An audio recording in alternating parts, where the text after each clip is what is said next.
Muzqaymoq chet elga desa yotib olib beradi. Mana Xitoynikini ahvolini, mana buni qaranglar, mana Rossiyanikini ahvolini. O'zbekimning ixtirosini qaranglar, mana zo'ridan bo'ladi, buzilmaydi, hech nima bo'lmaydi. Qaranglar, xohlagan narsani toshsangiz bo'ladi.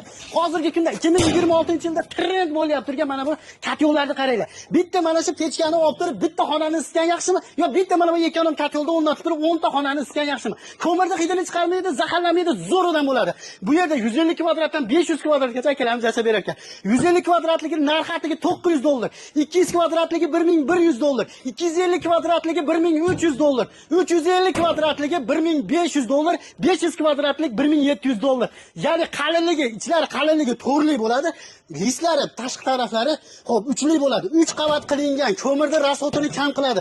Motorlari 220 ga ishlaydigan eng zo'ridan bo'ladi, tiqilmaydi. Garelkasiga e'tibor bering. Garelkalari ko'mir tanlamas, zo'ridan bo'lar ekan. Manzil Farg'onaning 3 ko'prigida. Mana bularga keladigan bo'lsak 700 ming so'mdan aloqaga chiqarasizlar.